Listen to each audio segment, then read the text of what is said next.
they saw that I was here, so they were like, Well, that's right.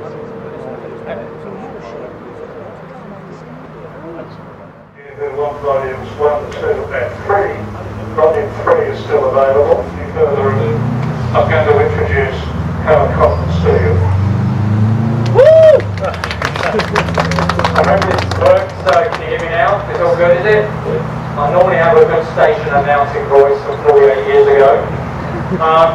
Look, this is a great occasion to be here for the launch of the fourth book. Ian Saxon, apparently he knows everything about every tram.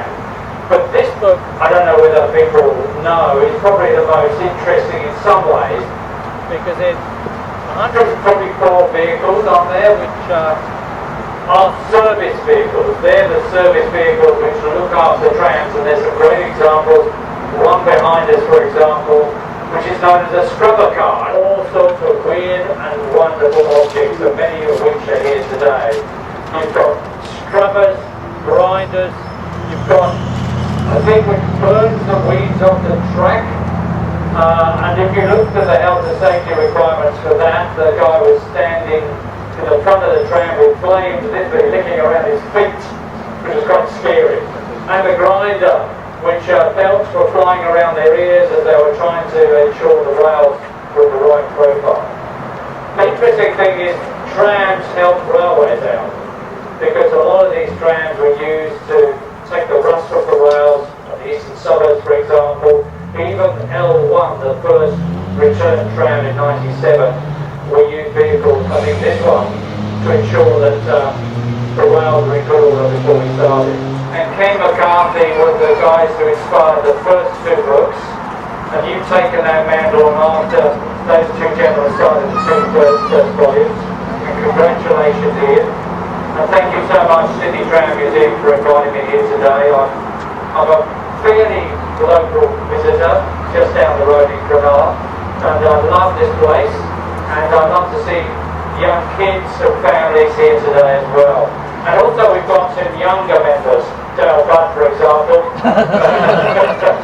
He's only been here, how many, 60-something years? 60 years. But it's good to see some young guys and girls here as well, which is all kind of keeping us going as far as Sydney Tram is concerned. That's all I wanted to say. Thank you very much indeed. I'll hand over back to John. Thank you too for arranging the trains all the way through today. Apparently last weekend it was Trackworks. We picked the weekend well. Congratulate Ian for putting this together. It is an amazing feat of dedication and resilience and thorough research that has gone into producing this work with passion. The second book, so the first one didn't quite deter you enough for the first one, this one, but it's obviously such an important thing to report out of the building up here, the YMCA building. But that is something that is explained to us at some of this launch today, and I'm looking forward to everyone being able to access it. Thank you so much. I'm the ward councillor in this area on Southern Town Council, and the Tramway Museum is such an important part of our community. Everyone knows it's here and they come out on special occasions, but what they don't realise, and I'm not an expert, and I heard Colin's talking about the details of the trams that you two did not read, but what it does is preserve a slice of our history. That's what it is. Oh no, David. Put it in the trolley line.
sleep now. I'm tired.